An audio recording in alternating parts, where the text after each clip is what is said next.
Hello, we're here to teach you the Karakhan. I'm here today with Yakov Norowitz. And we have Yaakov Norwitz, and we have Elijah Logazar.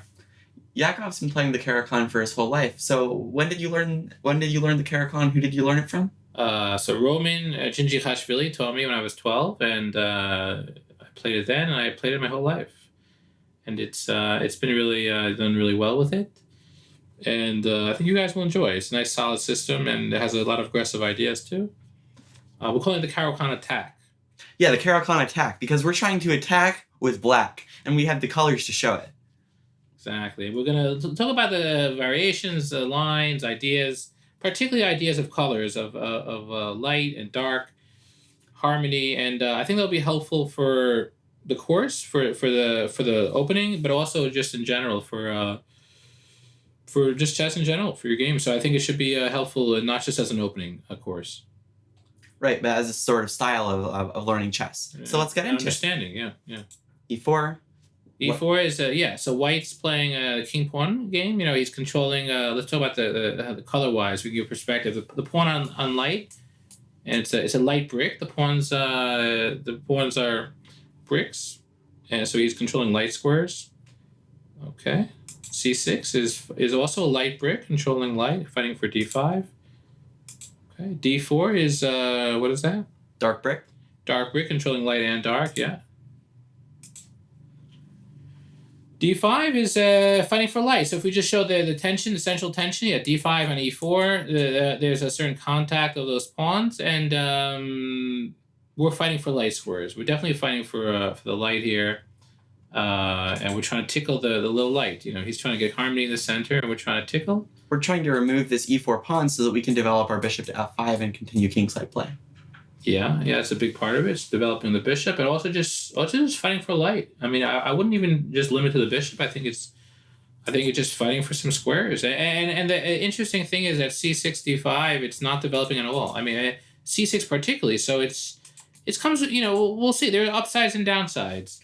But we are fighting for light, and we have the pawns. We say is a pawn chain, but actually it's a mini bishop because it looks like a bishop. It looks like a. It actually sure. It looks till E4. It's a bishop till E4. Yeah, it's a mini light square bishop. So when we make a mini bishop, we're doing is supplying that board. So again, there's two boards. There's a light board and a dark board, a light battle and a dark battle. And we want to build these in harmony. We're going to be discussing color theory throughout this course, although we're not going to go too deep into that quite yet. So we have pawns on light. So we're helping our light board, which means that we might be okay with exchanging our light square bishop because we already have good color control on the white squares with our pawns. Exactly. The bishop, we might be okay to trade the bishop for the knight because later on, because we already have light. So it's kind of cool where we're coming in, we're like, hey, I have light, or I have a head start. It's a head start. I always feel good about it. Like, I'm established. I'm established on light. And you can feel proud. And yeah, you could feel proud and you could say, you know what, I'm already, how about you? What do you have? You have a center, but I have grip on light, and I could work backwards. I could say like, I could do stuff which I normally couldn't do. Normally, if you give up a light square bishop, well, you're going to be weak on... We're going to be weaker on dark. On light. Sorry. On light, light bishop. You give a light bishop, you're going to be weak on the light board, right? I was thinking about the light pawns actually for a moment. Okay, it's okay. So you go, So you give a light bishop, you'll be weak on light. But here we have insurance, ready-made insurance. For move 2, we could say, I have insurance. I'm present. I'm here. And that's kind of cool where you could build around that. And I had this some years ago in Iceland. And a variation in the Karakhan. And it just reminds me of this where I had thinking to myself, what's my plan? And my plan is just to be there, just to be, and not to lose. I remember I told myself my plan is not to lose. I didn't know, and my plan, and then I ended up winning the game. Just stayed there, and I think the Karakhan is a stable opening. You have structure, you feel proud of what you have, and you sometimes sit and let things develop. I think it was Tal who said, when I absolutely need to win, I play the Karakhan. Yeah. That's good. Okay. And so because we have this sort of light insurance, there's a lot of variations where we're okay with exchanging our light squared bishop. For example, bishop E5, bishop F5, bishop D3, and black has good light square control with his pawns. He has this light rebuilders and good harmony with the bishop, whereas white's bishop would be restricted by the central pawns. Yeah, we're very content on light, so we have a lot of luxuries and liberties that we could feel happy taking that would not always be available. Right, right. So let's look at some lines. Let's start with knight c3.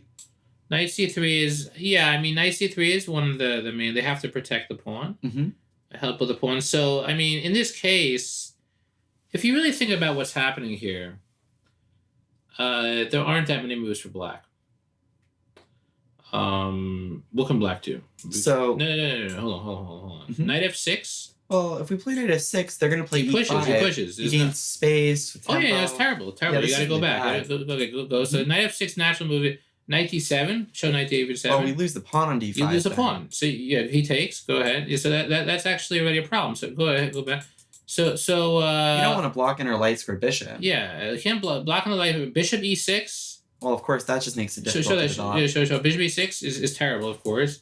The only reasonable move, and I've tried this sometimes when I try to get away from what I'm usually doing, is g6. So, what do you think of g6 here?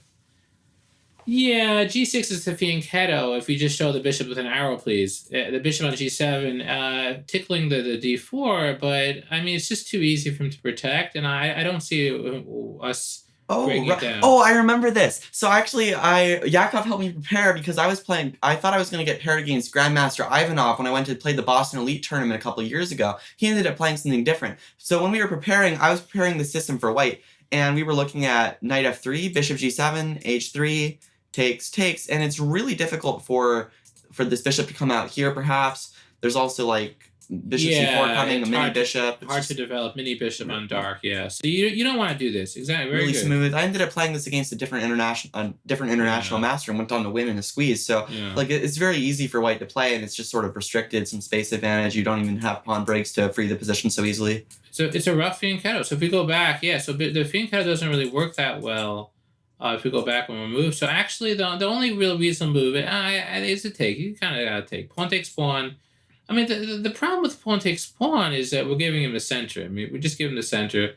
On the other hand, we do sap him of the light, right? We sap him of the pawn on light. Knight takes pawn is okay. So now we have two different ways we could try to fight for the light. We could play bishop f5, or we could play knight f6. We also could play. There's a lot of moves here. There's knight d7. There's like a carpet line. There's knight. We could just show arrows. Yeah, please. knight d7 is knight d7, bishop f5. Bishop f5 is a very common. We could show that for a moment. Yeah, I mean, we don't really recommend this. This is one option white can try, but it's just. They could play. It's good. It's good. It's nothing wrong with it. There's nothing wrong. It's just not our style. Yeah, I just how I learned. Knight f6 is what I learned, and I've done well with it. I mean, this is a good line. It's I've always felt it's a little hard to play for any advantage in this line, but it's something to. Yeah, definitely. It's not a bad line. Yeah, sure. White's comfortable though. He has a little bit of space in that line. If we go back to that position, he has a little squeeze. Because he has a squeeze on light squares. Even his queen is acting as a light bishop. His pawn on h5, a little wedge on light, little wedge. It's too comfortable for white. I've always felt. All right, so if we go back, so knight f6 is the line that Roman taught me, and I've been playing my whole life with quite a bit of success.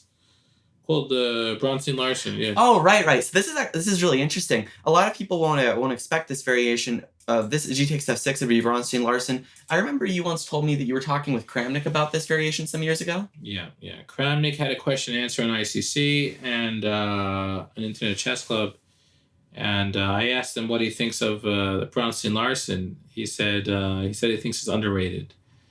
So agreed. I mean that seems about right, and I've always felt that people don't take it as seriously as they should. Let's talk about first the downsides. I think it's worth saying the downsides. We have the double pawns. Okay, wait. First thing. The double pawns are look weak.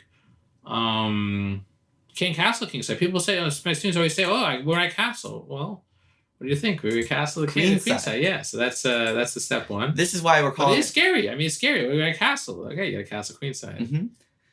So we also control the e5 square though. Like let's say they usually play knight f3. Well, now we have the distance 4. That distance, the ideal square from play against the knight is 4 squares away from the knight, including the squares the knight and the pawn are on. And the reason for this is because it controls the diagonals. This is also true for bishops. Well, this is what was it? Luther's chess from. What do you mean by bishops? I mean, if you had a bishop, like if we had a bishop here, it would also control the diagonals for the knight, just like as a typical way of bishop fighting on knights. f6. You mean a bishop on f6? Is that what you mean? Yeah, just as a typical way of fighting knights, 4 squares away.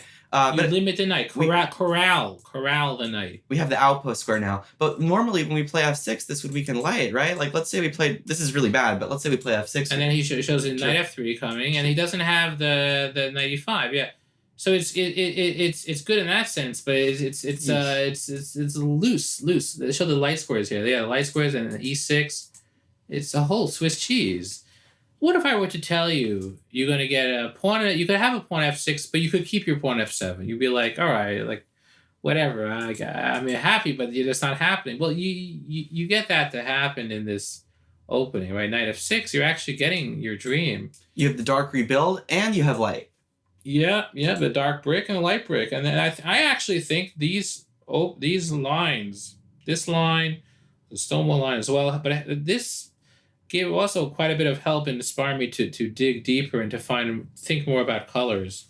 The opening helped teach me color ideas, to develop a lot of the color ideas, and there's a double pawns that actually good, and I think that could be very, very helpful for the students to get used to to get used to the double pawns and appreciate double pawns as a weapon. So what? Hold on. So knight f3. Bishop g4 is pinning the knight. I mean, there's bishop f5. Bishop g4 is the best move because it's a little bit more pressure on the knight. Sometimes we might takes, and then and capture the pawn on d4. Yeah, d4 is weak. Here's the thing. If it's not a strength, it's a weakness. It's not really a strength because we go back hours away. So bishop g4, yeah, bishop. Sorry, d4 usually is supporting the e5, the knight outpost, but he can't go knight outpost because the pawn. So now it's like d4 almost missing. I'll tell you this much. Some lines where white's a little sneaky, plays d3, it might be better off. If the pawn's only on d3, it's better for him probably. Yeah. The pawn d4 has no place. And if you could establish like, your pawn doesn't even make sense. That's like, whoa, you've done a lot. That's kind of, he's pawn on d4. If white had a choice, I have not checked this, but it's not, we don't need to start investigating really, but I will say d3 is often problematic, and I would suspect in this exact position, d3 is actually not bad is quite good for white. It doesn't allow black to get the play. The d4 is a target long term. It's the square, the pawn itself and the square in front of it. We're gonna see the knights flipping over the queen. Sometimes David 5, knight b6, knight d5, and it's there's a good pressure. So we can see how some of the lines go. Yeah, we're gonna discuss this position in more detail later in this course. But the main thing we're gonna do, the piece setup is knight d7, e6, bishop d6, rook g8. Castle queenside first, yeah. Yeah, we're gonna castle queenside. First castle. Typical middle game ideas include play down the g file, maneuvering the knight to f4. If we can get an early chance, we often would take the knight in order to win the d4 pawn, and we're going to try to get an attack down the g file. You want to show that for a second? If he plays h3, let's show that for a second. h3 takes. Bishop takes knight. If he takes with it takes the queen, we win the pawn. That's very good for black. We'll go back and move. And if he takes with the pawn, go back and move, please. Takes the pawn, then it's double pawns. Very weak pawns, but also those pawns are weak. But if we show the real weakness of a double pawns is the square in front of it. Right. So then something like knight d5, knight f4 becomes all the stronger. Yeah, and again, I think this is a good moment to kind of discuss a little bit about colors. Mm-hmm. What is the color imbalance? Hold on. So what is the imbalance of pieces? No. Imbalance. The differing pieces. Knight for us versus a light bishop. That's first established. Just the facts. That's the imbalance. Okay. Yes. We have. So that's the difference. So what is the color money? So we have not talked yet about this. But each piece has a color. It's like currencies. There's a light currency, a light country, there's a dark country. 2 countries, 2 currencies, and those are different. Okay, so right. light bishop. So this is especially true for minor pieces because bishops are only able to control one color ever. Knights are a little bit less intense. They can control both colors though. So how much would you say a bishop is worth in terms of currency? So I would. Okay, light bishop is worth 1,000 light. A dark bishop is worth 1,000 dark. They're really good on its color, but it has 0 on the other color. Knights are a little bit less intense, but they can control both colors. So knight is slower, shorter range. So it's not as good as the bishop, but it has both the light and the dark. So you're going to want to you're going to want to appreciate it and realize that about knights. $500 of each color then? Yeah. A knight is a jack of all trades. It's not a specialist like a bishop. It's a jack of all trades. It's $500 a light, $500 dark. So let's now just the math. No analysis, just the math. The math says that white has 1,000 light. We have 500 light, 500 dark, which means that white is ahead by 500 light, but black is ahead 500 dark. It's kind of cool. When we trade the bishop for a knight, if we go back a move, please. When we trade a bishop for a knight, people say, well, we're losing control of some light squares, and maybe we're okay, maybe we're not. But we're actually, it's very important that we're gaining dark. And also, look, we can have even the light rebuilders. Look at all the pawns on light squares. Step one. So when you lose light, when you lose any color, well, your first, and especially when you lose a bishop, we lost. Your first step is bringing back the bishop to life, rebuilding that color. How are you going to rebuild the color? And classically, rebuild the missing bishop with the pawns. You want to put acting as replacement mini bishops. Yeah, mini bishop. So we have this light rebuilders, and so that means that the white squares won't be as weak as if pawns were all on dark squares. For example, Capablanca's rule: when you have only one bishop, you want your pawns on the opposite color of the bishop. So also, when the dark money has gone up in value, because white has weakened the f4 square. G3 isn't possible anymore. So the maneuver like bishop d6 with the knight coming to d5 and f4. The f4 square is a weakness, but it's especially weak because we have more dark money. And that's a very good scenario. And that's why a bishop takes knight is so good. Because of this, or f4, and we could show a few moves. Let's say play c3. Okay. Let's turn to e6. Yeah, c3. Let's say bishop David 6 for argument's sake. Bishop e3, no problem. Knight d7. Bishop David 3. Queen c7. Queen e2, no problem. Castle queenside. F5. Let's say he plays f5. Light rebuild. Yeah. Let's say exactly. Let's say he plays f4. I'll show you kind of cool. Let's say he plays f4 to try and you play knight f6, and then like queen f3, and then like knight David 5, and you actually win the pawn.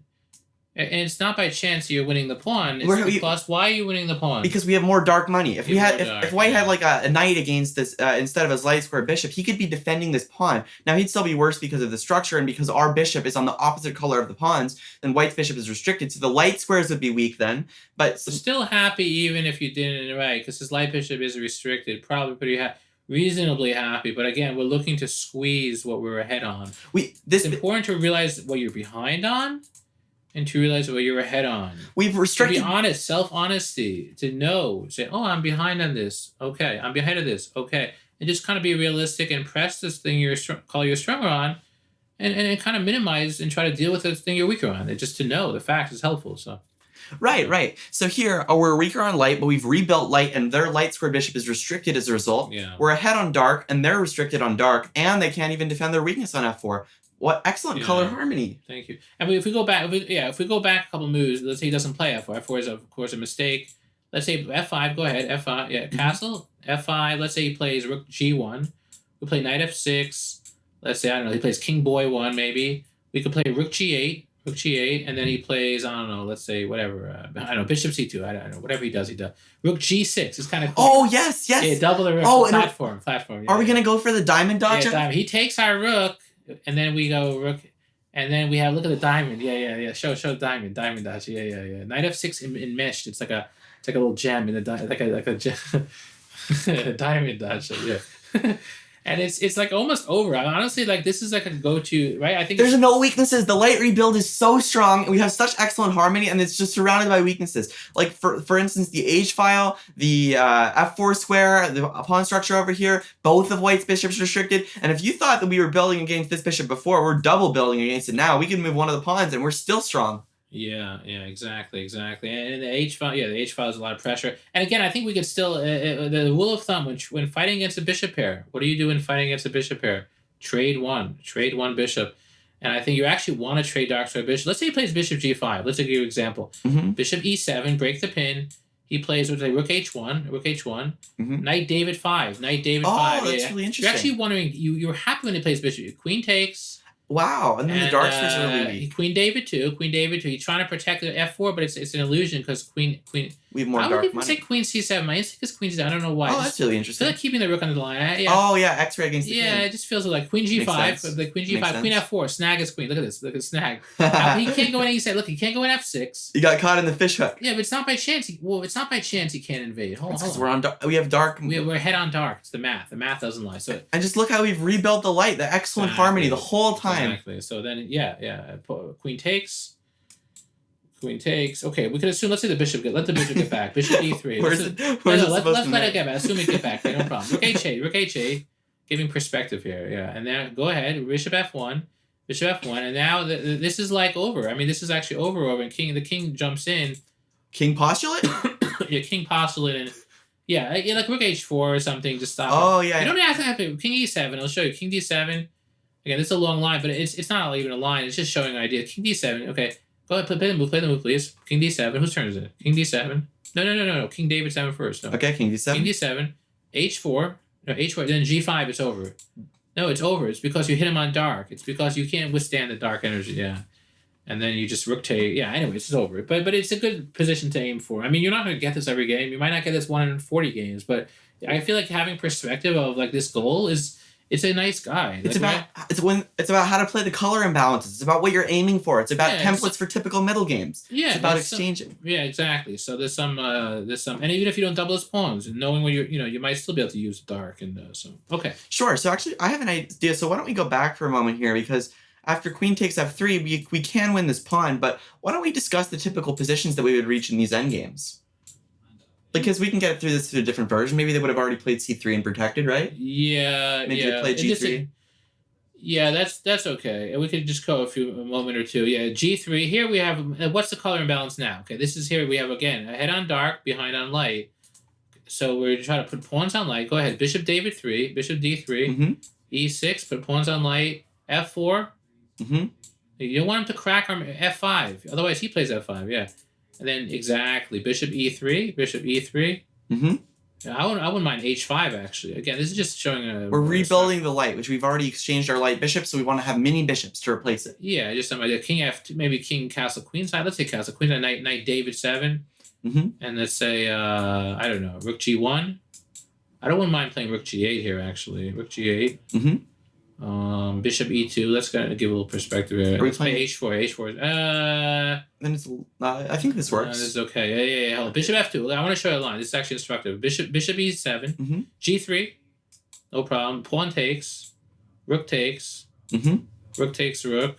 Mm-hmm. Bishop takes. And now like knight f6. And like, okay, here's a kind of cool where f4. Let's look at the f4 pawn. It's like it's really similar to before, where it's not a double pawn, but it's isolated and It's on our color. They only have one minor piece which can defend it, and we have two. again, do we show that? You want to show why we're head on dark? Because Knight versus light bishop. That means a knight is 500. Knight can hit it dark. A bishop only hits light. He's ahead on light because it's more mobility on light. But we have one extra piece on dark, which means that's why I wanted to go for this whole line. That's what led me to like actually play like this whole H. Is because I feel like long term he's supposed to lose f4. This is reminding me. So would the minority attack then also be like light minority. rebuild? Like no, here I don't need minority attack. There were times we could see minority attack later. I don't even think you want minority attack here. yeah, it would really depend. This is not the situation. You for it. have it made, so go back to that position. You ready? When you have a great, you don't need it anymore. But that's okay. Play. Yeah, okay. Take. Okay, let's say bishop c3. No, rook h1. Play rook h1. Rook h1. King David 7. No problem. Probably h4. I feel like Mm-hmm. like knight e4. Knight e4 is so strong. Knight e4. Then bishop e1. Wow, that's bishop. Then like bishop d6. Look at this. Look how we're punishing him. Oh wow. Yeah, that's what I'm saying. And then like he gets to play rook f1. We'll let him beg, and then rook h8. Okay, go ahead, rook h8. Uh huh. And then he's in a lot of trouble. He's supposed to lose pawns here and there. So it's yeah. I mean, look, bishop comes back, and anyway, we're gonna tickle those pawns. He's much worse. All right, fine, no problem. So we go back. Yeah, that's some ideas. The main idea is the color imbalance here, and there's multiple ways we play that. And Yeah. we're going to be exploring this sort of position in more detail as well. Yeah. Okay, that's good. So- Any more in games we gotta see? Mm-hmm. So why don't we go back and look a little bit less knight c3 and go back and see maybe the advanced variation. Advance is another line where they play advance. They're trying to limit our pieces to the. Well, advance is actually there's one reason for advance. I mean, there's one. Space advantage, right? It- Controlling it's f6? stopping knight f6. The reason for the advance is to stop knight f6. The reason to stop knight f6 is to prevent castling. The reason to prevent castling is to mate black. Okay, Mm-hmm. it's really straight. It really is exactly that. And it's easier. It's not that easy to deal with advance. It's the most annoying line. I play this myself as white. Yeah, it's the most annoying line for the first 10 moves. Once you castle though, you're better. It's like you almost rewarded to suffer. You suffer for 10 moves, castle, and then you're better. So it's really what happens. So why don't we discuss like why you're often better in the middle game? Yeah, that's a good question. Because- Why are you better? Well, let's imagine you have time to do some things like this. You played knight e7, you've castled. We'll see how it develops. Well, the main thing is your bishop's outside the pawn chain, and you often get c5 with a better French. So if you compare with He's over. The bigger they are, the harder they fall. That's the expression. The bigger they are, the harder they fall. in this position, black would get some lead in development, target d4, but his bishop is restricted in the pawn chain. And so if you compare this with the Caro-Kann advanced variation, our bishop gets outside of the pawn chain, but c5 takes longer. So we're going to be behind in development, and we're not going to challenge the space advantage as much. Yeah, it's basically like this. You have no downsides. Once you castle, you are like in heaven. You have no downsides. You have only free play on this d4. You play c5. You show knight c6. Yeah, yeah. c5 with knight c6. And then queen b6 eventually. Good and you're plan. just having easy play. You have a good. Every piece is good, and like, how is this happening? Why is white like just like it's ridiculous? And like I've won games like effortlessly. It's just easy. And the reason is because, well, it's the problem with the line is that you gotta survive, and I've had for years a lot of problems in the line. I've worked on developing a setup where you survive, but you do have to bypass the first 10 moves. Okay, so we'll try to talk let's look about at this that. for a moment. So let's say knight f3, e6. E6 so far so good. The general idea is that we're going to play this setup with knight e7, knight f5. We'll see that. We're lacking space. So Yeah, but no, hold on. So right now, one second. Bishop e2. Yeah, bishop e2. We take away the arrows, please. Okay, so you need to develop the knight. You need to develop the dark bishop. You need a castle. The problem is that they're both fighting for the same square. What is that square? e7. Yeah, So- they're both fighting for the same square. And I've had students that have tried to play like bishop b4. Like if you play bishop e7. Okay, hold on. If you play bishop e7, Then we're lacking squares, and knight h6 you can't is- move there. It I mean, they doesn't- could even take you with the dark bishop and Yeah, rupture the king. You can't castle anymore. It's Right, not right. that good. Okay, so you go back. So then knight e7 blocks the bishop. So then the other no. The other way is to play. Hold on. Go back. The other way is to play bishop b4 check. I've had students do that, but it's then out of c3, place. then bishop a5. And It's out of place, but it's going to gain a lot of space and tempo, and yeah, and our bishop's like super restricted by their pawn chain. yeah. It's it's not very good. So you got to play the way we play is knight e7. The setup that lets us castle is bishop g6, knight f5, bishop e7, castles. Hold on, let's show. Okay, go ahead. So he castles. Go ahead. He castles. So when did you discover this idea? Yeah. So I used to, when Roman taught me, he was teaching me a different. I'll go back a second. Mm-hmm. I was playing knight e7. Okay, no, knight e. No, knight e. Mhm. Castle.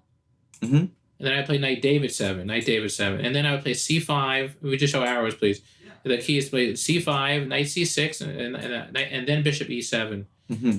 The problem was when I played c5, then they would thrash me with like c4. They would just like be like, all right, I'm castled. You're like 3-4 moves away from castling. Like, here you go. Survive this. Boom. And then I would play these strong Chinese, I think, who was? I forget. A couple very strong 2,600 plus FIDE GMs on ICC would battle like every day. And they would like really give me trouble. And I would fight so hard. And it was really bad. It was really hard.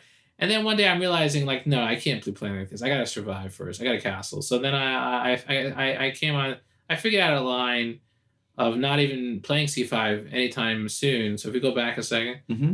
yeah. So then I play bishop g6 here, and then knight f5, yeah, and then bishop e7, and then castling. And this became theory some years later. And I strongly suspect it was from these games that they probably played it in tournaments, and then it trickled into theory. So yeah. Yeah, this is a lot safer. And whenever white plays the advanced Caro-Kann, he often needs to play something very aggressive very early to try to punish you.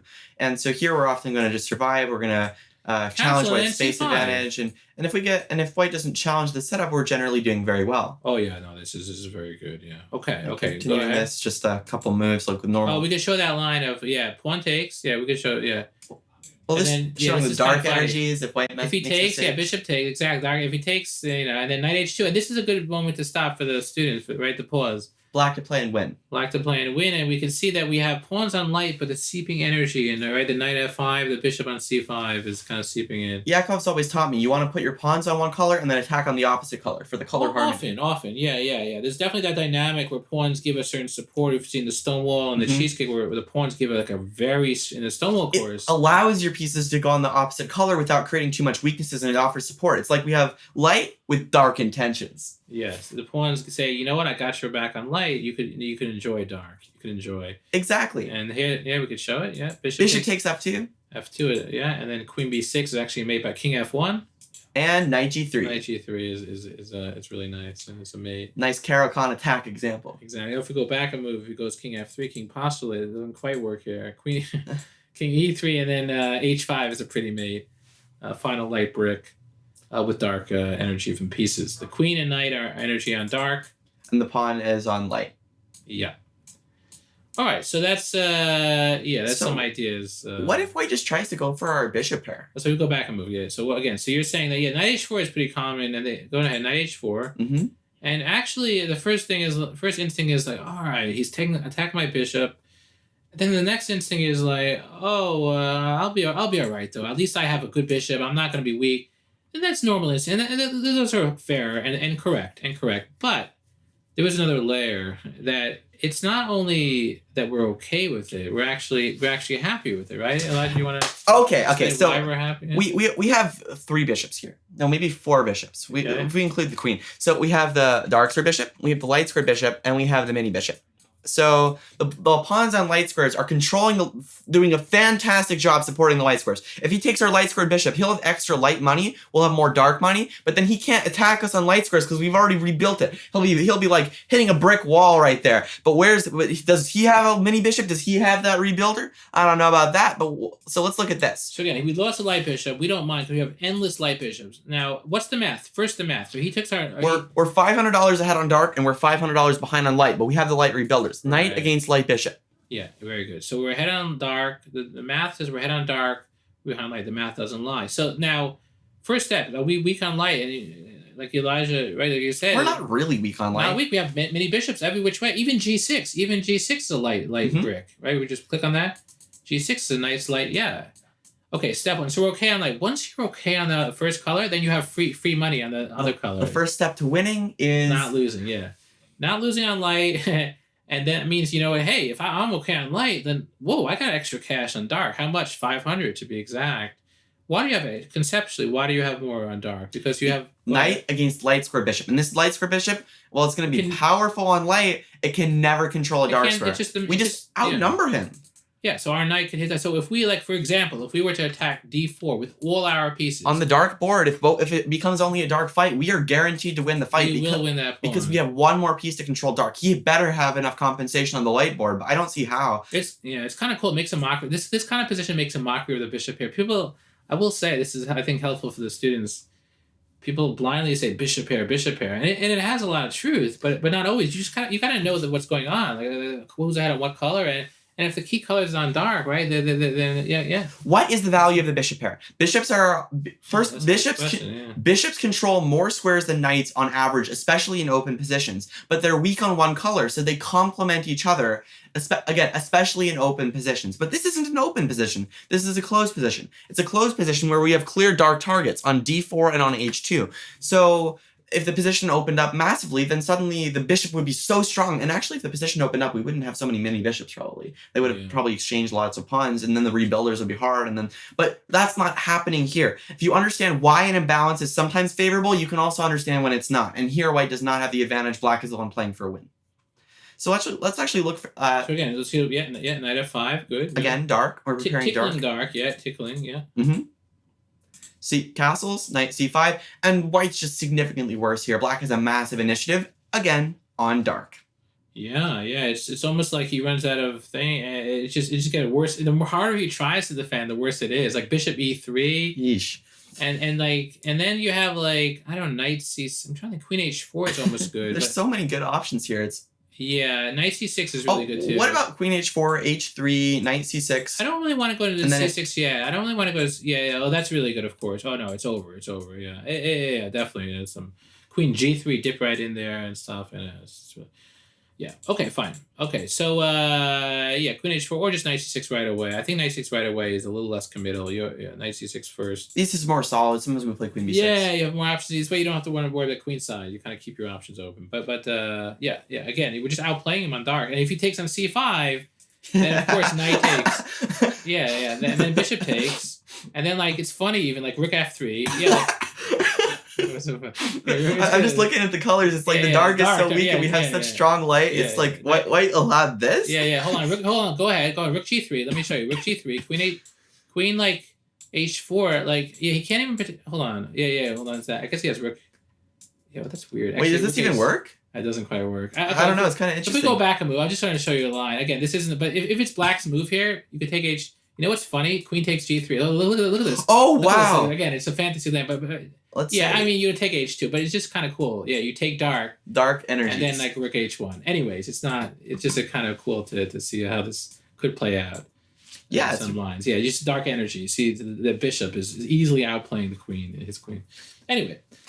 White light square bishop's not looking so hot. Right. It's like an alone. It's like a lamb, and it's not bad bishop. That's the interesting thing. It's not a bad bishop. It's just the important colors, the currencies, the high investment. It's like the dark stock has gone way up. Exactly. You have to put this in perspective. It's like it's not just one imbalance. It's all about the colors. Yeah. So I think this could be a good help to understand a little bit about that. Not just for Caro-Kann, for everything, for chess in general. So going back to colors, let's say white tries to exchange the light square bishops. If he trades bishops, we're happy enough for two reasons. First of all, we don't have to worry about where the bishop goes. We save a tempo, go back to f5. Mm-hmm. Is it g6? Because normally we want to play this, and it's like you free the knight, we're lacking squares, and this just makes it really easy to develop. Yeah. When you have a space advantage, you want to keep minor pieces on the board and exchange major pieces. The Gelfand positional decision making in chess. The reason why is because of lacking squares. The space advantage takes away some important squares from the opponent's minor pieces. Having more space is not always a space advantage if it's not controlling the minor pieces. And here, exchanging one pair of minors is really helpful for black. Otherwise, it just loses a little bit of time to have the squares. Yeah, again, I would keep it kind of a little... Simpler. Yeah, that's simple in the sense that just trading helps when you have a crowded house and you have less... You kick someone out, you have less, it's not as crowded. So that gives a little perspective. But there's other stuff with Gelfand that we could maybe talk about a different point, but here it may not be as relevant. Yakov understands it very well, so he can explain it simply. I don't, so I have to explain it complicated. Maybe. A lot. Okay, I'm not sure if Gelfand is really too relevant here. Okay, anyways, fine. All right. Okay. But okay, now you say, and if we go back a move, Mm-hmm. No. Bishop d3. He goes bishop d. Yeah, and then knight e7 right away. I think knight e7 is the best. Because when let him take and develops this tempo, for free. No problem. And we play like c5, knight c6, not knight d7. Knight e7 is bad spiral. If you knight c6 is better, more aggressive. No, knight c6 is more active. That's actually really important, I think, to help because I've seen a lot of students, and I've played it myself in many variations. Knight e7, and I always regret it. You're gonna go. The knight has to reroute. c5, take your time. Castle. No, not right. Bishop e7, castle, and then c5, knight c6. Because the first step in the Caro-Kann is surviving. Yeah, exactly. So bishop e3 helps us, and then again we have our mini bishop, but we don't really care about losing light bishop, and his remaining bishop is not. It's restricted. When you have only one bishop, you want your pawns of the opposite color of the bishop. The light squares are a little loose, and like this bishop's lacking squares. He has too much dark. Not enough light. And not enough light. We have dark and we have light. We have a dark with our actual bishop, and we have light with our mini bishops. Our mini bishop. That's I think a good perspective. Okay. So what if white tries to crush us with h4? h4 is an aggressive move, and what's the purpose of h4? The purpose of h4 is prophylaxis against e6. The idea is that the bishop's going to be trapped. If we play e6, you could lose. It's very easy to fall into that. And go ahead. So h4 is and the question is what to play. We have one more idea to watch out for. White might sacrifice e6 sometimes, like if h6, g4, than e6, right? Yeah, so h6 is a natural move to safeguard the bishop. The problem is that you go back, you're still not happy because, yeah, again, bishop h7, show bishop h7, and now, hold on, this is no position. Next move, we're going to play e6 as black. And black would be more than fine. Easy development, too, Black right? is happy here because this is a silly advance on the king side with the pawns. The problem is that white, exactly this moment, this one very moment, He has will e6. play e6, and It's so hard to develop the dark squared bishop. yeah, this is a kind of thing that if you've seen before, you're like, oh, I gotta avoid that. If you have never seen it, you will be shocked. It's one of those things you can't know. You just can't. Okay, so this and you wonder like what just happened. You go ahead. This sort of nail sacrifice is really, really thematic and really instructive. I actually play this for white. I had this in the last round of the second to the last round of the World Open a couple years ago. I crushed a 2000. And my brother Gus, he did this recently a couple months ago. Don't allow e6. The light squares will be extremely weak. Knight f3. No. Knight f3 comes. Knight f3 comes to e5. Outpost square. Exchange the white squared bishops. Look how the king is weak. Show the king weakness on light. Show the king weakness. Yeah, bishop. Yeah, and now look how this. The queen coming to g6 is made. Yeah, it's a problem.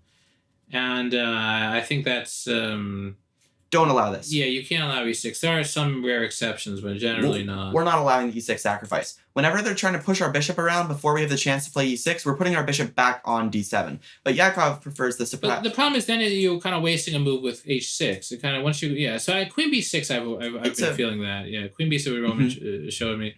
When did he teach you this? Yeah, I was 12 years old. Yeah, and I've been playing it since, and I have good success. It's a nice waiting move. Was this at the bagel store? We were eating bagels. Rowan was eating bagels. Always, the lox and cream cheese. A lox cream cheese bagel, and usually egg salad bagel. Super duper bagels. Yeah, Yakov's really been getting me into those bagels. They're pretty good. They are, yes. So the queen b6 is a developing move. White has to queen b6 feels like a bagel, right? Yeah, it feels like a nice bagel. A really big bagel, especially bagel. After you haven't had bagels for a while too. Exactly. Okay, so queen b6 and white is to decide what he's doing basically. And yeah. I mean, what's the idea? Queen b6, waiting move. This way, if he plays g4, show g4. G4. We go back to d7. And then we haven't committed to h6 yet, so we have time for c5. C5, and it's a good. This bishop makes sense here after c5, actually. Yeah. I will see some lines in this, but this is good, helpful. Queen b6. I've always been doing well in this. Okay. So what about the light squares? Actually, like maybe h5 is an idea. Hold on. So f4. Go ahead. Go back. F4. Yeah, he plays f4, trying a quick avalanche. I mean, sometimes they could do that. When they do that, you're not really. He has only pawns. I mean, he hasn't moved any pieces. That's no development here. So sometimes there's two ways to play. You could play c5. Actually, pawn c5 right away. Yeah, pawn c5 right now. Yeah. Sometimes pawn c5 just to show, and queen b4 check. Hold on. Oh. No. Oh wow. Queen e4. Yeah. It's like could be really nice. Yeah. Could be really nice. Interesting. It could be nice. Queen e4. Yeah. So that's an idea, as well as h5. H5 is just a typical structural idea rather than this exact position. Like, let's say they played G5. Yeah, go ahead. We would have two options to exploit the F5 outpost. We would have Bishop F5. Bishop F5, go ahead. Like something like this. And I get excited by these types of positions because it reminds me again. Like, slow. So again, we get the Bishop F5. Go back 2 moves, please. Okay, so go ahead. So he wants trade bishops, no problem. You take. Queen takes. Now you have to stop his G6. The same way G6. Yeah, so knight e7, stopping, controlling, go ahead. And now I want to give perspective. You don't play knight f5. No, knight f5, no, because g6. He puts a monkey wrench. Well, backward pawn, outpost knight square. G4. Yeah. Typically he's going to invade in our light squares. So you have to play patient. G6, we'll tell him in due time. G6 first. Go ahead. This is what Roman showed me. Knight d2. Knight f5. This was between bagels. He was showing. And we can castle kingside too. Exactly. I remember like it was yesterday. He showed me the castle kingside is totally safe. I'm like, wow, that's nice. The center is closed. There's something nice about that. And white has no way to open the center. Also, we have a better bishop because our pawns are all on light squares. And this position, I think, is really illustrative of why, when you have a space advantage, you want to exchange major pieces, not minor pieces, because horizontally speaking, white's position is weaker, so if there was an open file race, black would win the race. If you want an example of this, you could see Nimzovich versus Capablanca in New York, 1927. Gelfand also talks about this, but we're getting a little sidetracked. This is actually where Gelfand actually applies, as opposed to earlier. But here, actually, Gelfand apply because you actually want rooks Like trade minor pieces. Our knight f5 is good too, but if in a heavy endgame, you're really pressing. Yeah, that's true. But again, a knight at f5, white hopes to that. Look how the knight at f5 is a permanent outpost. Show the knight at f5 is a permanent outpost. This is why a space is not always a space advantage. When you have pawns that are further advanced, they can control important squares from the opponent's minor pieces. But if you have good squares for the pieces, sometimes they're just creating holes behind it. Space advantage, space. This is an interesting distinction. That's good. Okay.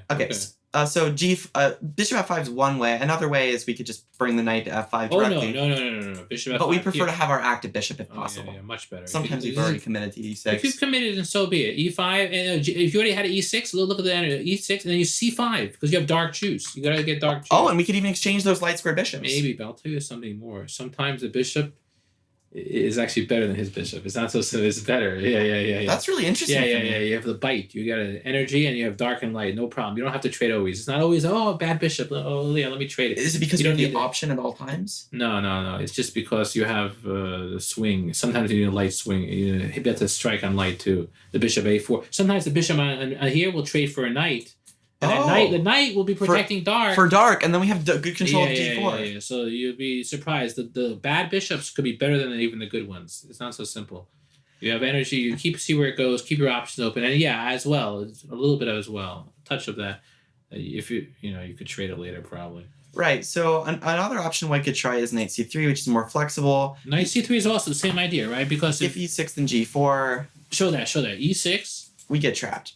We can't bishop play e4. Yeah, you get trapped. Doesn't mean he plays after. So queen b6 is a flexible move, and white says, "Well, I'm not playing g4 yet. I'm going to play flexible too." So h6 and it's like a battle of waiting moves. h6, yeah. And I once had a game like I think we might be showing this game. Like he played a3. He played a3. I had this against.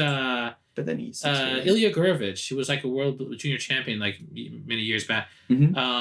And then I played e6. Yeah. No. I didn't play e6. No, wait. E6. Because now g4 can be met with bishop h7 and there's no e6 anymore. No, it wasn't h4. Show back a few moves. I'll show you something that's interesting. Yeah.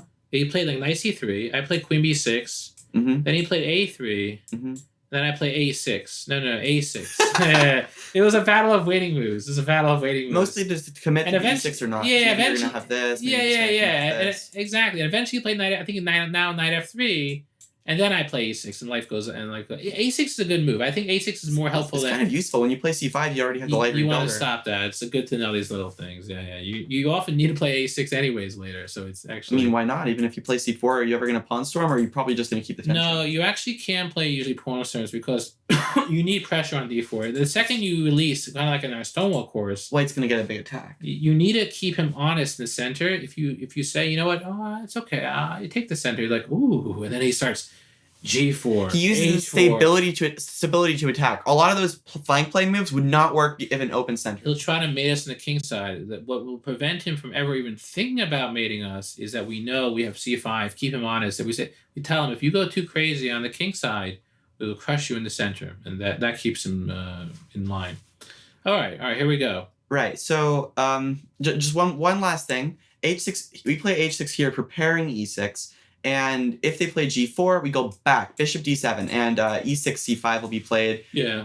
The same reason, right? Because again, if you go back, show that. So if you go back, why? If you go back, g4, no. I mean, he plays g4, bishop h7. If you go to h7, then he plays e6, same as before, e6. Yeah. That's the same as that's good. You remember that, okay? Right. So bishop d7, and would you say g4 is gaining space, or would you say it's a weakness? It's a little of both, but I think more weakness. It's not totally terrible, but yeah, I mean. I've had some interesting games, e6 and c5, and just hit him hard. He has to prove that those pawns are actually not nonsense, and I like this for black. Okay. Yeah, very interesting. So let's look at the exchange variation real quick. So again, what have we seen so far? We've seen the Bronstein-Larsen a little bit. We've seen the advanced variation, and the left is the exchange, the Panov, and the fantasy. Again, Bronstein-Larsen we've seen. What we've seen so far, Bronstein-Larsen, Yeah, we've seen advance. Mhm. Next, okay, now we're going to see the exchange. Okay, good. So pawn take, go ahead. Pawn exchange is when they just take. Mhm. Pawn takes, yeah. So white has two options here: bishop d3 and c4. Yeah.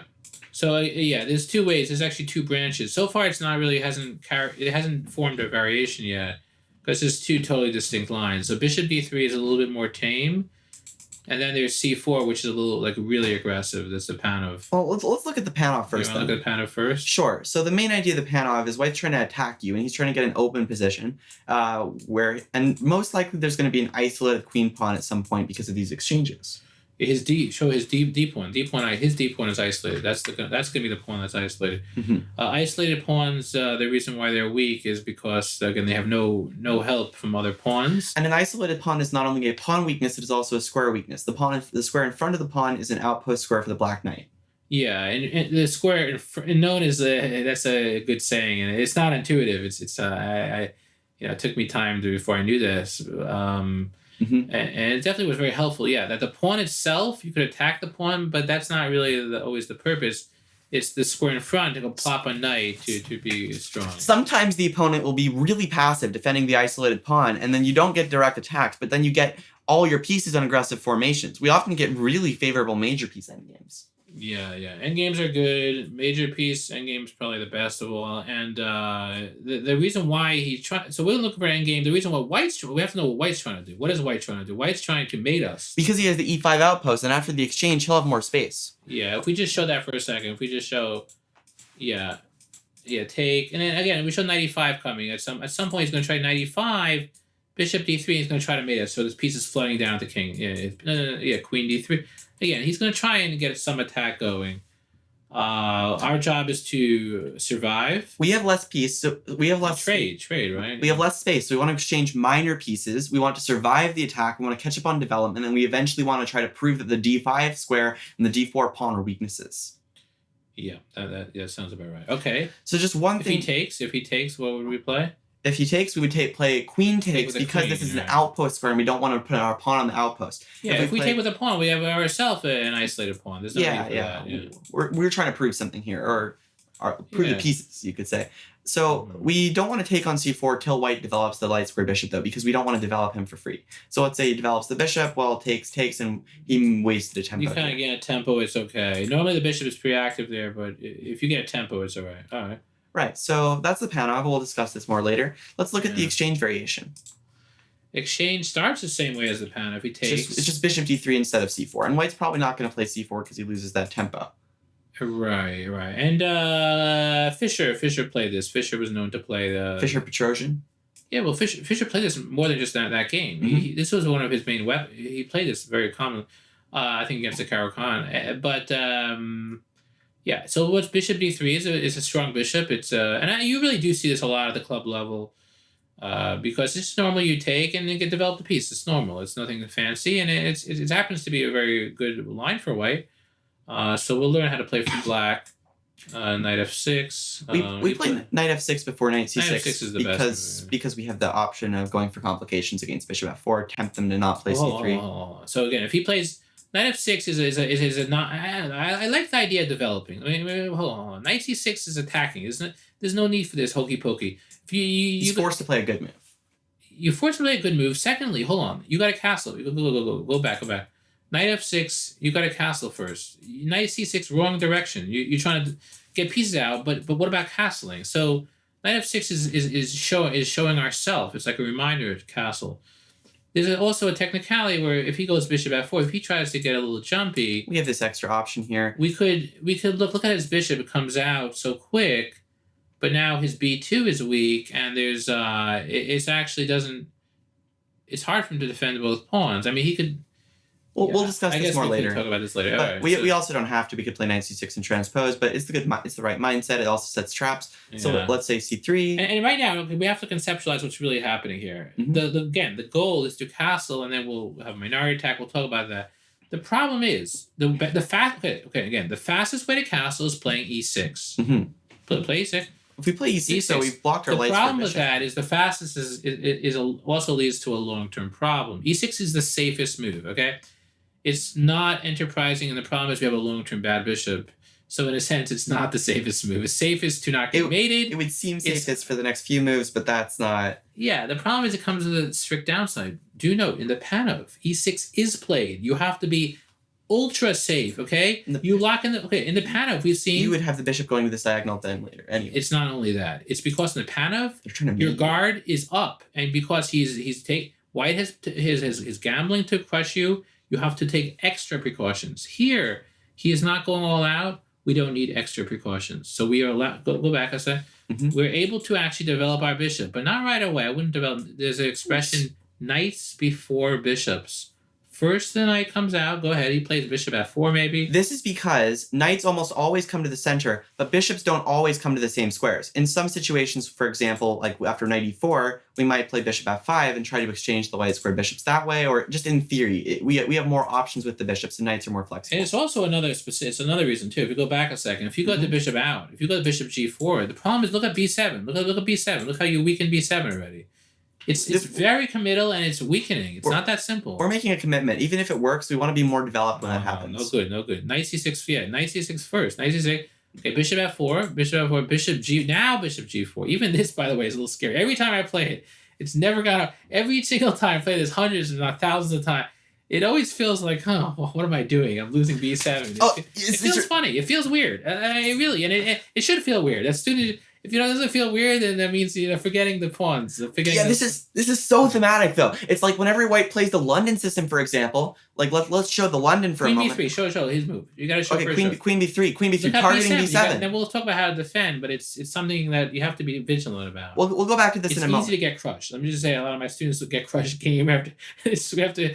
I work with them on that, but it's so easy to lose. I agree. It's so easy to lose. So let's show an example of how White plays when he wants to quickly lose. For example, for example, let's say White plays the London system and he plays it as a system. Okay, well, if he knows theory and he's all concrete, whatever. But the idea is that there's a weakness of the b2 pawn, and White needs to be very accurate here in order to equalize. So let's go back to the same idea, that the weakness. Yeah, that's good. Let's go back to bishop d3. Knight f6, c3, knight c6, bishop f4, bishop g4, queen b3. Well, so you got to be careful. I mean, let's okay. Hold on. How many options are there? Take that out. There's queen. Hold on. Queen. What's it? Queen c8. Queen c8. There's queen d7. Rook b8 is not possible. Rook b8. The bishop shoots down. That's right. Queen b6. The problem with so queen b6. First of all, I will say this much. Queen b6. Show queen b6.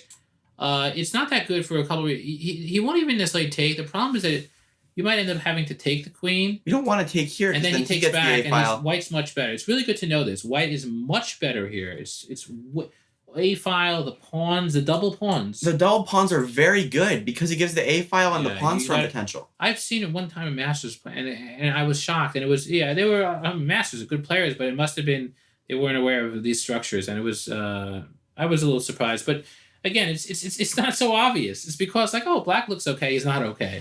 Yeah. Go ahead. But something really interesting here. Wouldn't this be a little bit different where White's actually better? Because this is isolated pawns, so maybe the knight's coming to b5. That's a little different. Exactly. You don't have as flexibility. There's double pawns and there's double isolated pawns. These are double and isolated. If Black had a pawn on a6 or c6, if the knight on c6 was a pawn, that'd be fantastic. Then it's good. Anyway, it's good to know the other structures. It's really interesting though, because even though this is probably better for White, I would probably prefer the double pawn position as White over this one. Again, what? I would rather play. Like, let's say knight d2. I would rather play this position as White than the one where Black is the double pawn. Oh, for sure. White's much better here. White's not. Yeah. This is a dream. This is basically over. I mean, really, no, it's over. It is. No. I'm cringing at Black's position because how could you even play this stuff? I remember the one time a couple years ago at a tournament in Philly, the one time I lost was when I got tricked into playing. Elijah never ever loses. This is the one time in years he's like. The one time I lose, okay. But anyway, the one time I lost that tournament, I was tricked into playing the London system with the reverse colors, and he got me in one of these positions. I'm like, how do I play these end games? You can't go for that. You give them the double pawns. Like I wanted to resign like right away, practically speaking. But it's like, well, all right, well, fine, I'll play on. But I ended up losing anyways. I got kind of desperate because these positions are hard. Maybe. Okay, so what do? We got to play Queen David 7. Yeah, you got to defend. So there's We're gonna suggest Queen D7. Yeah, Queen David 7 is okay. Yeah. Yeah. Uh-huh. B6. Show B6. That's not good. Oh no, we don't want to. Hey, First of all, show, B6 is show, not show. developing, but second of all, it's Hold on, weakening the white hold squares. on. So B6 natural, but yeah, weakening light. Yeah, we don't Right, want to it's weaken too light. many from bishop the pin, and there's a lot of funny stuff. All right. All right. So, okay, good. So Queen David 7, knight D2, knight David 2. You want to recapture on F3 with the knight? Oh, go back a second. If he plays knight F3 right away, you take, right? We invest in dark and damage their You structure. could play E6. You're pretty happy. Yeah. And this is going to be a really important weak square I've later. seen those double pawns before. Yeah, we did. Just earlier. All right. So Knight against bishop.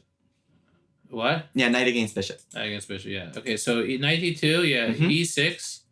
Knight F3, and now we trade bishops. Yeah, Bishop D6. that bishop is a little annoying. People have asked me, students have asked me, in this position, like, why, or not, in similar positions, why trade? Isn't our bishop the good bishop? Like, our bishop on F8, this is actually, I think, We want to play the minority. the bishop on F8, we show him our bishop on F8. His bishop is, quote unquote, the bad bishop. But, like, it's not really true, because his bishop is annoying. Really, really annoying. It shoots down it breathes down our neck. We gotta trade it. Usually, the trading is a good thing. So, yeah, trading bishops is good. And in these positions, we want to play the minority attack with B5, B4, B takes C3. We'll go into this soon. No, not yet. But we can't do that with the rook on B8 right now. It's part of it. The bishop is annoying. Yeah, bishop D6. He trades.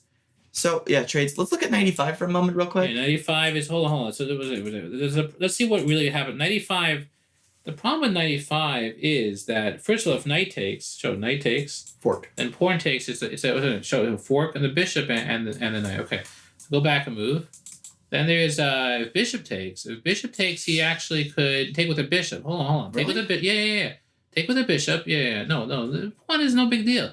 The problem is the bishop because then knight takes. Oh. He has the bishop here. Hold on. Knight takes. Pawn takes. And now we're attacking the knight's attacked. So the knight's attacked, Mm-hmm. and he's moved the knight away. Then he wins our queen. Bishop boy 5. Oh, that's true. Yeah. Bishop b5 wins everything. So he just basically gets a free. Go ahead, go back. He gets a free bishop here. His dark bishop we say is an unopposed bishop. It's a golden bishop. Yeah, so we could Do be you want to weaker. explain what it means a golden bishop? When you have a bishop, the opponent does not have that color bishop. That means that color is going to be weaker for the opponent, and so you like we would like to attack on that color. What we have to be It's a careful very on dark special squares. bishop. It's worth its weight in gold. Yeah, I think this is actually particularly strong. Pawn takes is good too, but this has got to be the real way to. And then Even this is probably playable for black, right? He's got long-term suffering. You might have to be careful about Not that. really. He's look at he goes queen a3 at some point. Look at Oh, this. He wow, stops that's the true. Again, dominating what color? Queen is Dark. acting as A replacement dark. Well, second dark bishop. Yeah. Oh no, the golden bishop's going to be too strong here. Yeah. then. It's too strong. The knight hops in onto B. Mhm. Yeah, it's a lot of pain. Anyway. Very interesting. Yeah. Okay, so if we go back as a queen c7 is important. Fighting for dark. Yeah, queen c7 and now We have a lot of pressure. yeah, and If then he takes it, we can we just take take back. we take this way actually. And this isn't bad at all. We have that outpost square, the open file. It's gonna be like the Brunson Larson. Yeah, it's gonna be very similar. Good structure. I had this against Nakamura Mm-hmm. many years ago. It was either me or a student playing against him in a simul. Mm-hmm. It might have been a student. We were looking at the game together, and I think we did pretty well there. Yeah. Anyway, but this is good for black, I believe. Okay. So let's look at bishop d6. Takes. Bishop takes. So what about queen takes b7? Queen takes b7 is he tries to win a pawn, but it's very risky. I remember Roman showing this to me. This is already in the middle of the second bagel. Yeah. I'm So, I actually thought it only half joking. I think it was around that second bagel. I don't know which bagel. Which type of bagel was that? This was there was Exiles, chive cream cheese was there. It was a good one. It was could have been tuna already. Could have been a It's tuna. approaching Tuna- lunch. Which time? We should get some bagels for lunch today. Yeah. Mm. So rook b. Yeah. So this is the rook b6. So No, he's in trouble. Okay, show rook b6. it's white's turn here. So Oh, okay. So maybe he has. Yeah. So b4. Yeah. Yes. What? Rook b6, queen a4, then e5. E5. It's the problem is the king is not. He's not safe. yeah, black has a very strong initiative and a big advantage. I mean, again. First of all, the threat. What's the threat, Emilio? Show well, the threat. threatening e4. E4. So he pawn takes pawn. Okay, we're trying to keep him in the center. We want him to stay. We don't want him to get away and castle. So if he takes our knight, we check with check, and he'll never castle, right? That makes Yeah, we're sense. also attacking everything. That's a good point. Yeah, just crushing. So white Queen can is acting as a replacement dark dark bishop. bishop, dark enemy, along with a light bishop. Okay, so go back. All right. No. Go back in this line. 2 moves back. 2 moves earlier. Mm-hmm. So he takes pawn. Mm-hmm. Knight takes bishop e2. Mm-hmm. Knight takes knight. Oh. Yeah. Knight takes and rook e8. Rook Oh e8. wow, he can't Yeah, castle. yeah. You can't castle. Yeah. Rook e8. Uh-huh. And it's a king f1 or something. Example. Let's say he goes queen c2. Example. Let's say he goes, and now bishop takes after he's about to. Bishop takes. He can't take the bishop. It's pinned, and then queen f4. Queen f4 castles. And he finally does castle, but it's too little, too late. And now knight e4. Knight e4, boom, and we Actually, have. knight g4 maybe. Wait, does this even work? No, of course it works. Knight g4. Knight g4. Take rook h6 over. Oh wow, and then Rook h6. and which color is It's this? dark. Oh, that's good. Oh, I'm impressed. I'm impressed. Okay, I was gonna say that, but you took the words out of my mouth. Okay, very impressive. Wow, that's good. That's good, Elijah. Okay, fine.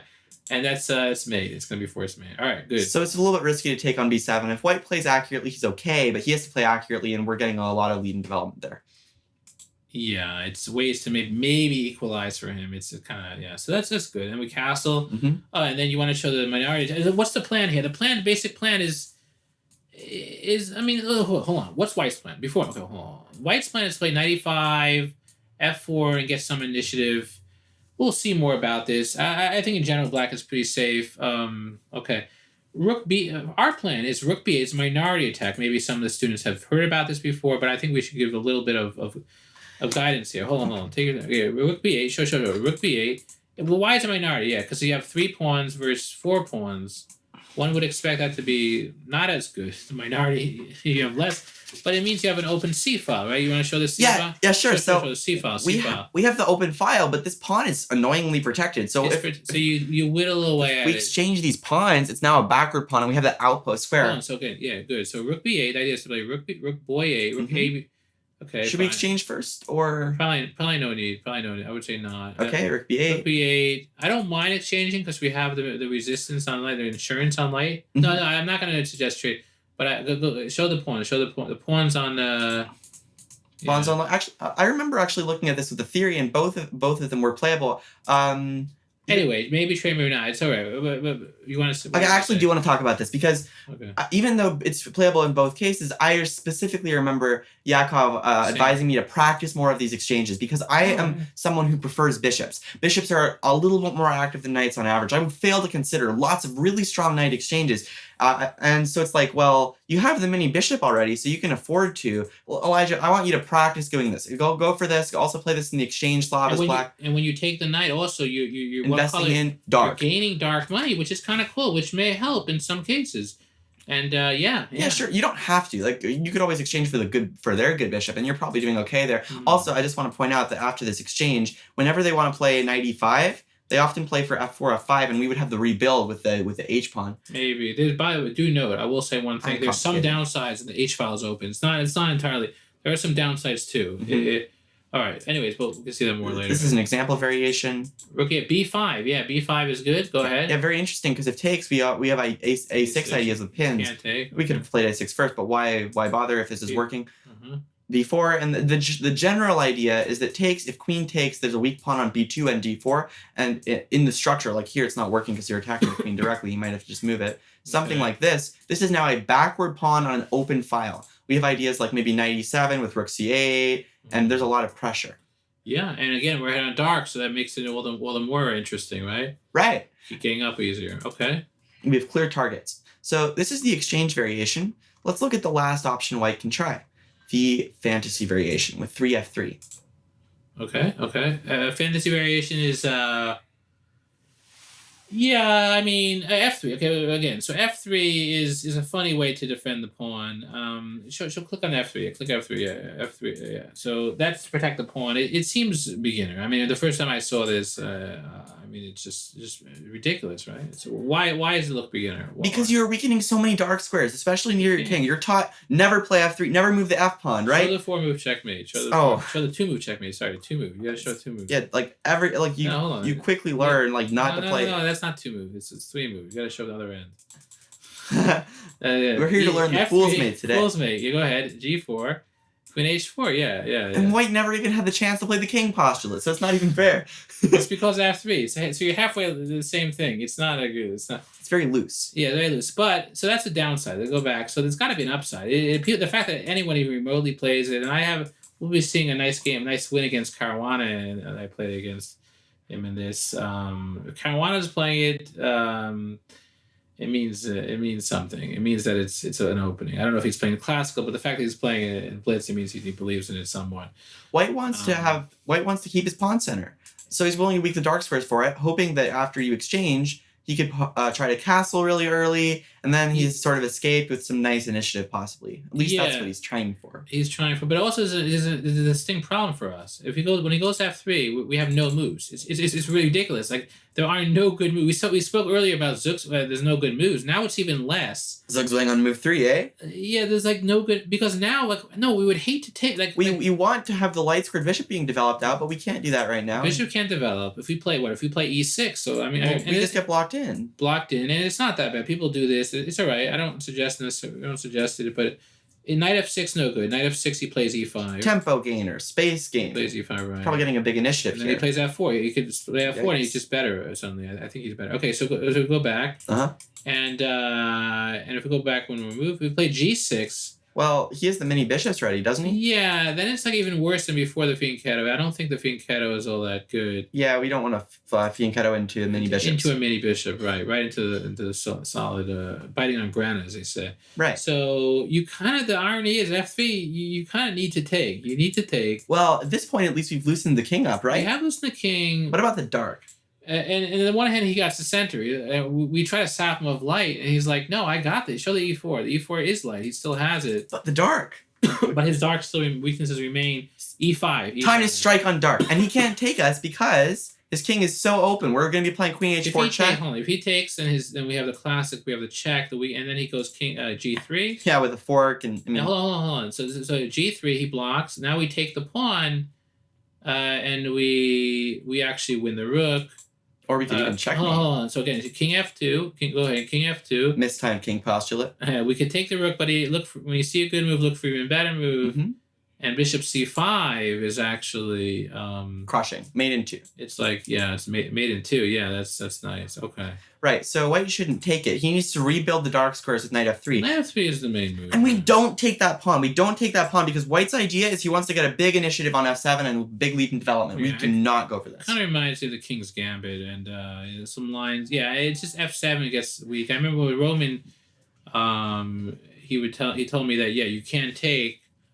It's just losing, and then I remember a decade later or so. He told me that actually the theory says it's taking is supposedly it's best, or it might even be best. It's okay, and best move is equal, but you have to know endless variations, and I think it's not the way. If you accept white's king's gambit, you risk gambiting the king.